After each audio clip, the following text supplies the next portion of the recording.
alhamdulillah asalaamaaleykum wa rahmatullahi wa barakatuhu noo ngi nuyu ñëpp di leen ziara di leen dalalaat seen beneen waxtaan te nag vidéo bi dañ ko fas yéene tënk ci mbiru Ousmane Sonko boobu nga xam ne fan yi moom daanaka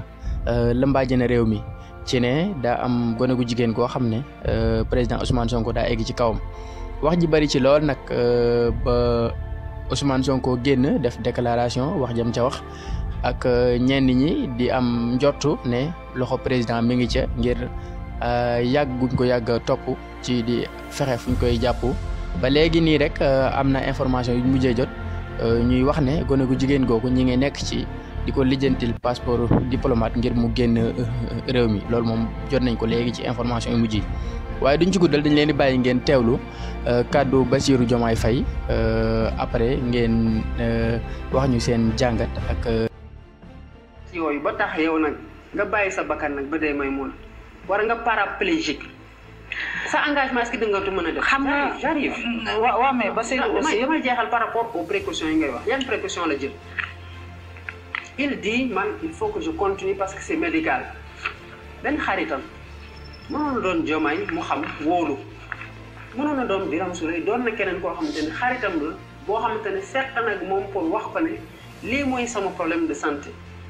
kooku partager les mêmes problèmes de santé ak moom ne ko man fii laay dem te gis naa fa sama bopp demal nga seet mu dem seet fekk fa ay jigéen dem xool lan la fa fekk d'abord est-ce que am na agrément oui am na agrément état nee na ko lii profession paramédicale bii ngay def parce que il faut que sénégalais yi xam may mun a massage c'est une profession paramédicale man yàlla dafa def bi may commencer liggéey impôt dama nekkoon ci fu ñuy wax centre des professions libérales actuellement ñu koy wax centre des professions réglementées képp ku nekkoon médecin biir Dakar région de Dakar man maa yor woon sa dossier fiscal mais j'avais les dossiers fiscaux des médecins et les dossiers fiscaux des paramédecins paramédecin mooy la paramédical mooy boo damoon te yàlla na bu mu am ñu tabax sa tànk ba sa sidit yi mënatoo lem sa tànk wala mënatoo ko lem xam nga ki la tabax pare na ci yow rééducation bi ngay def kan moo koy def kinésithérapeute c'est pas un médecin c'est un paramédical boo demoon tey am problème mu bët nga dem ci ophtalmologue qui est le médecin mu xool la prescrire la suivant degré bi moom du la jaay ay lunettes parce que c'est pas son rôle xam nga kan moo la koy jaay un opticien wala un lunetier. salon de massage bi moom nag. justement les masseurs font partie des professions. les masseurs professionnels. mais justement yow pour ñun quand l'État donne à quelqu'un un agrément dañuy jàpp ni que professionnel la surtout nag boo fa demee gis nañ fi nga jot a jaar yëpp ak sa expérience su massage des kinésithérapeutes au salon yi ngay wax ba foofu li nga fa doon ut sur le plan du bien-être et du soulagement de la douleur am nga ko. loolu nga mën a vérifier. ensuite ci kër ga nga fekk kenn koo xamante ne ci këram la nekk ak jëkkëram ak ay doomam ak ay employés nga gis fa ay caméras de surveillance benn obstacle nga am loolu c'est intime mooy est-ce que li nga bëgg a def nii dëppoo nag li nga xamante ne mooy sa gëm-gëm par rapport ak sa diggante ak sa borom ndax jigéen ñu la nar a te di la maasal sa gannaaw bi nga woo ku la doy ci xam-xamu charia nga ne ko man ci situation bii laa nekk dama war di maase wu fi doon dem ay góor di ma maase wala lu muy jar awma xaalis bu ko mën kii de la salaire am xam nañ ko ñu ñëpp 1,300,000 le tiers jox na ko ay jirim yu nekk Kaolack beneen bi mu ngi koy dimbalee ay. mais borom charia bi lu mu wax benn bi mu ngi koy dimbalee ay femmes transformatrices kon lu mu dese ci sa dam mënul yenn charia bi ne ko ku mu wóolu ne ko segem affaire faju moo la fay yóbbu demal nga faju ji bëgg nag sa diine parce que dafay mel ne rek nga demoon hôpital tey ñu évacuer la ñu war la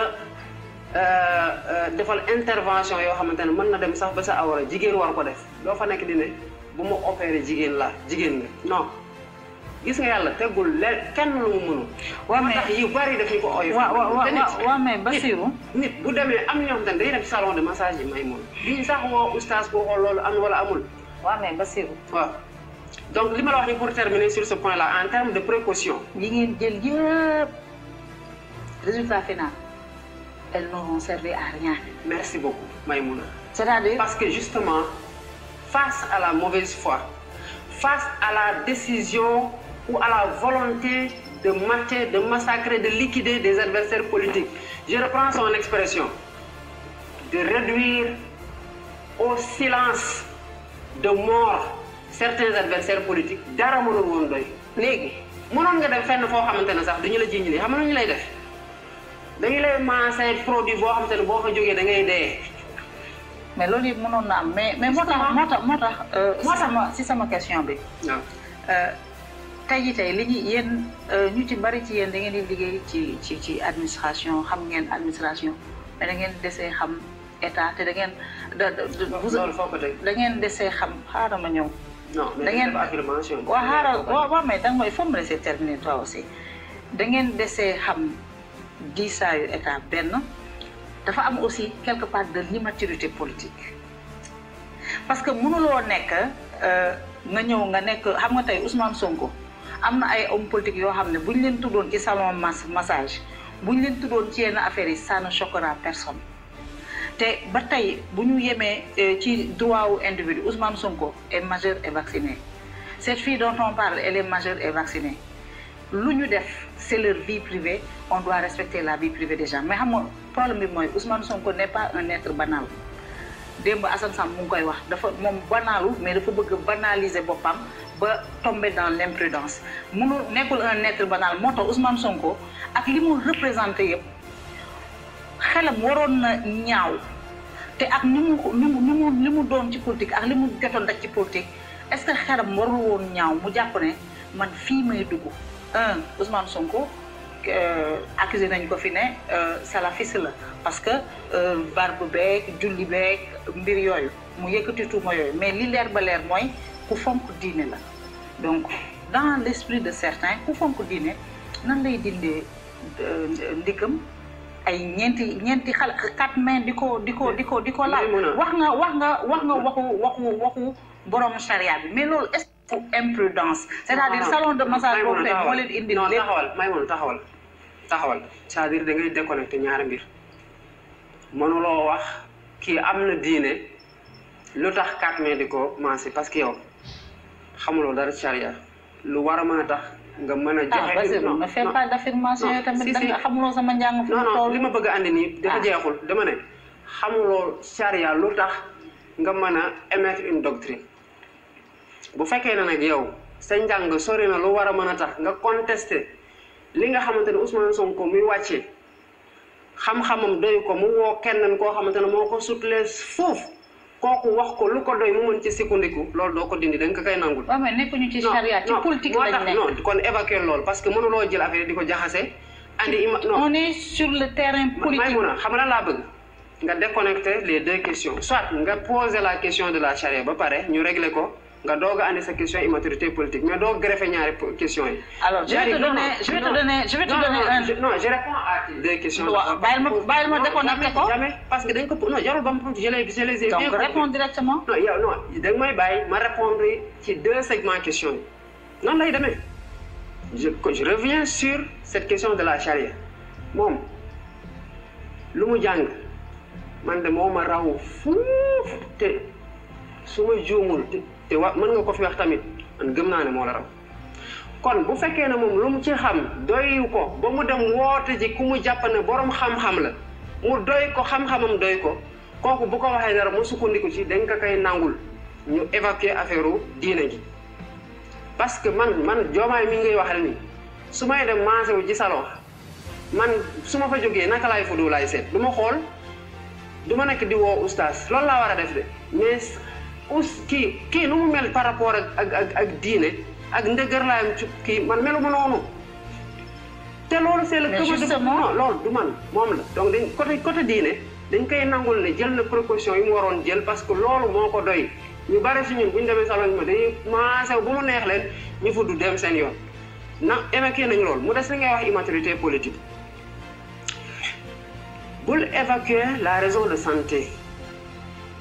c'est une prescription médicale balaa ngay naan ne fa Maïmouna balaa ngay nekk président de la République day fekk ngay dund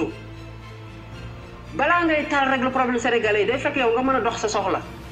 boo nekkee ci chaise doo def campagne électorale boo nekkee ci chaise roulante doo dem seeti kenn nañu waxante dëgg bu toogoon bañ a demati fenn parce que fépp fu mu mënoon a dem biir Sénégal y compris même chez un professionnel mën na ne en kinésithérapeute bu doon góor wala mu jigéen mënoon na ne def ma dégg ñaari fetal ne mën nañ sëy ñu ne ko kon ndekete waa ji lu ma wax ni yëpp non seulement day violer ay góor mais góor jigéen la c'est-à-dire ku la bëgg a teg tuuma yu mel noonu parce que non déglu ma ki nga xamante ne da ngeen def seen liggéey bi ngeen yàgg rek ba pare mu jëlee xaalis bi yow ci sa bopp fay la ko yow mi commencé mu jël xaalis bi jox la ko dégg ko sa loxo génn dem yoonam nga dem si gannaaw porte plainte loolu mënoon na xew fu ne léegi nag li nga may wax mooy ñaar est-ce que mënul woon di am kenn koo xam te koy indi këram est-ce que mais boo maasee woon sa kër ci ñun lu ñu xamoon ci ñu koy def c'est plus cher.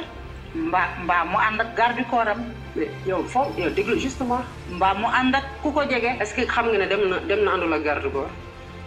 xam lan moo tax àndul garde du corps parce que mënatul woon supporter lu muy fay garde du corps yi may mun c'est-à-dire dayoo bi nga gis nii du alal moo ko jox xam lan moo ko jox Sénégal bu dee ci xolam jaral ko lu ne Sénégalais yi di ko delloo loolu comme njukkal bu ko nit ñi gisee dayoom ni foog ne noonu la poche am diisee dañuy juum buñ ko gisee ci dignité gisuñu ko muy onk wala mu dugg ci yenn compromission yi ñu yaakaar ni noonu la poche am diisee dañuy juum Maïmouna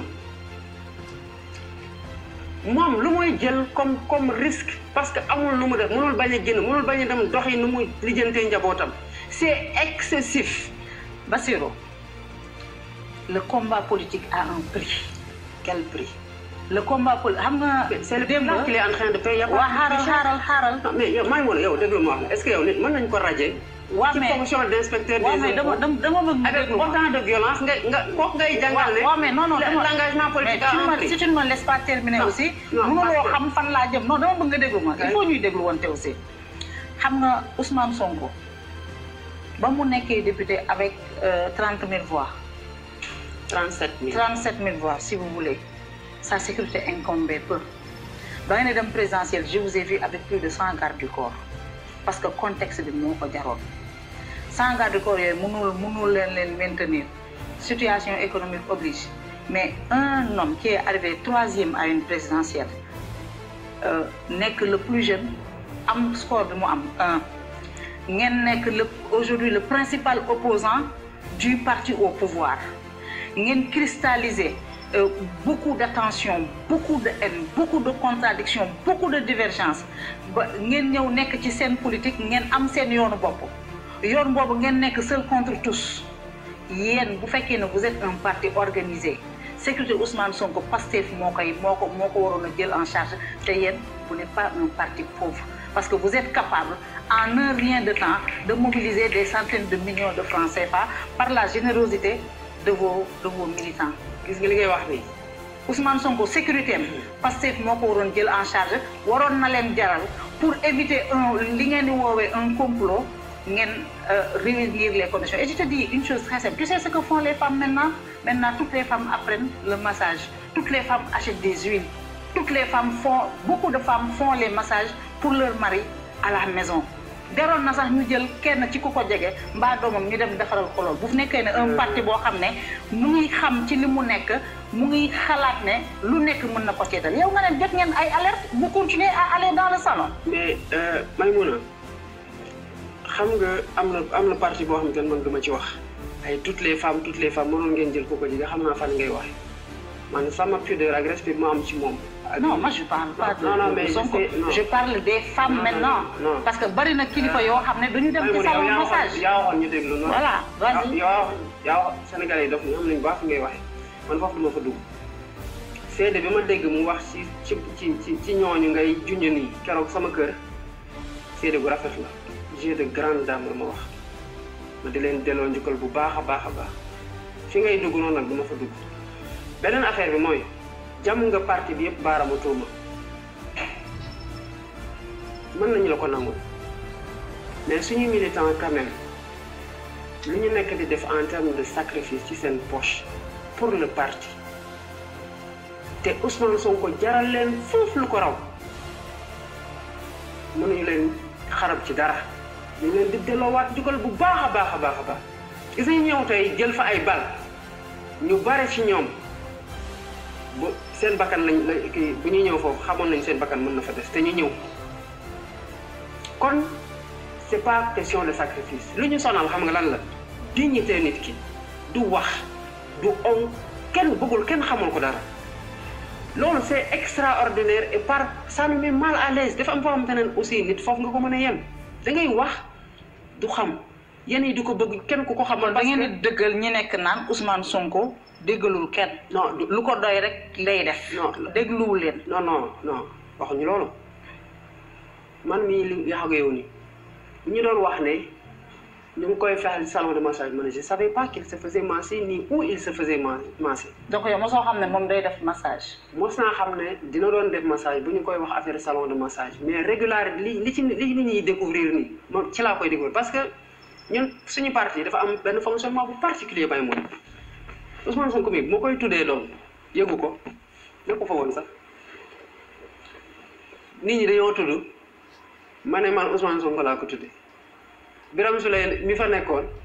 nee ma anamu ma ne ko mais ne ko fi xam naa dem na taxawaale ji laa ko wax mu ngi terreur ci dëkk bi rek mu ne ma mais daf ko xamal ma ne ko non je l'ai pas dit mais c'est pas grave bu paree lu muy def il le saura dañu ñëw Birame Souleye génn woo ko mu répliqué daar ak sañ-sem ba pare àndaale ñaari jabaram mais ñun sur le plan gis nga ku ne ci ñun ci côté engagement politique mën nga joxe sa bakkan pour sa morom ndax loolu suñu loyauté suñu valeur yi la mais côté vie privée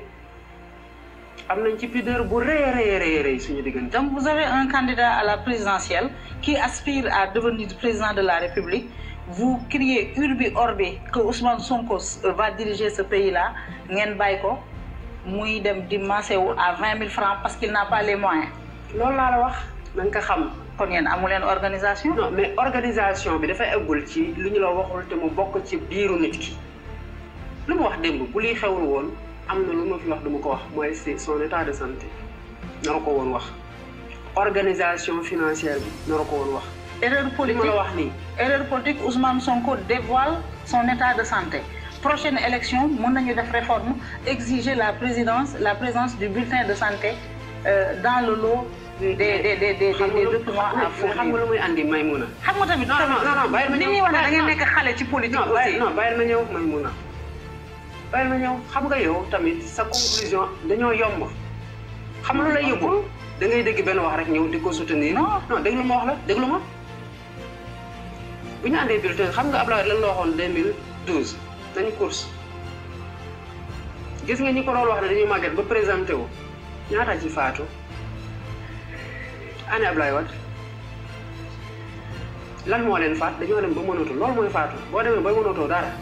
mooy faatu maanaam sa cër mënatoo avancé mënatoo nooy mënatoo gis mënatoo dégg loolu mooy faatu année Ablaye Wade mu ngi nii mooy secrétaire général PDS gis affaire de bulletin de santé ñi koy xalaat sax buñ ko defee qu'est-ce qui leur dit que ils seront là d'ici là Ousmane Sonko am na lu mu attan parce que gis nga ma am na feebar yoo xamante ni boo ko yoree de façon héréditaire bokkul ak bu la dabee te yow lan moo la wax d'ici 2024 progrès médecine fan la nar a egg. alors Bassirou xamoo ci dara may Bassirou Diomaye la maladie de Ousmane Sonko man xam naa ko parce que am na lu ma ci dal ñu prescrire ma natation prescrire ma kinésithérapeute ne ma opération mënoo ko def je prenais des antidouleurs xam naa li ci métit bi. waaw ça te prend le dos ça te prend le nerf da ngay dem ba fa ne da nga am AVC loxo bi ak tànk bi dafay ànd métit la boo xam ne c'est inexplicable yow nee nga wër nga ci am na ñu ciy wër am na ñoo xam ne xëy na kii bi fracture bi c'est plus prononcé. seen situation moo gën a metti. c'est différent non xaaral rek bu ñu dugalee ci document à fournir yi bulletin de santé yéen teg ngeen obstacle seen kanam. non defal ndànk. te c'est le conseil constitutionnel bu document bu ci manqué. non taxawal Maïmouna. est-ce que mënuloo nekk candidat. non nit mën na def bulletin de santé am hernie discale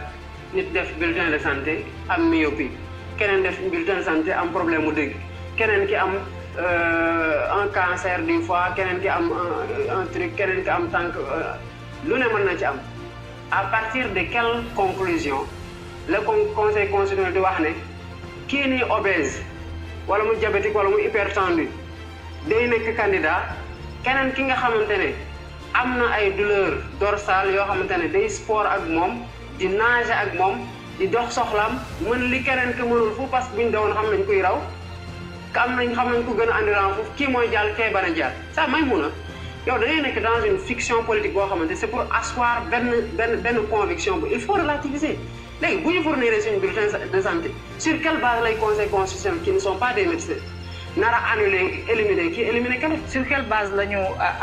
nangu yenn parrainage yi dàq yenn parrainage yi. mais di xaar nag ba mu jot. voilà nga doog a xam kan la ñuy éliminer mais on n'en est pas là. boobu loolu ngay xaar doog a xam kan la ñuy éliminer ak kan la ñuy éliminer. on n'en est pas là alors. voilà merci bi nga xam ne on n'en est pas là.